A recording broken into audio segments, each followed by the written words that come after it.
तर चला आज मी भरीत करणार आहे. वांगे आणलेले बघा, आणि वांग्यांना असं तेल लावून भाजलं की छान भाजतात, आणि ही वरची साल आहे ना भाजून छान मस्तपैकी निघते. तर बघा इथं गॅस पेटवून मी आता जाळी ठेवलेली आहे, आणि जाळीवरच हे वांगे भाजून घेणार आहे. हे असं दोघं वांगे मी इथं ठेवून दिलेले.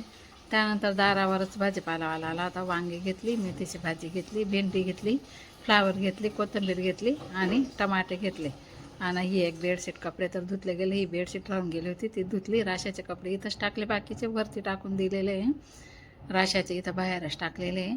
आणि बाप्पाची आरतीची तयारी सर्व काही करून ठेवलेली मी तर तयारी. बघा हार आणायचा बाकी आहे. राकेश जी मरून आला का तिकडनं हार घेऊन येईल. हा कालचा हार घातलेला आहे, मग आताचा हार आणेल तेव्हा आम्ही आरतीला सुरुवात करू. ही बघा सर्व काही तयारी इथं करून ठेवलेली.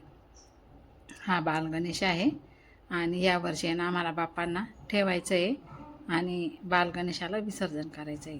त्यासाठी बालगणेशाला पण आणलेलं आहे. तर बघा वांगे आपले छान असं भाजून गेलेले. आता हे गार झाले की यांचं मी मस्तपैकी भरीत करणार आहे. आता हे प्लेटमध्ये काढून घेतले. आता इथं भरीत पण झालेलं आहे, तुम्ही बघू शकता. मस्तपैकी भरीत आपलं इथं झालेलं आहे. त्यानंतर राकेशसाठी हे पनीर आणि मटकी बनवलेली. तर चला आजचा व्हिडिओ कसा वाटला तुम्हाला मिनी ब्लॉग कमेंट करून नक्की सांगा.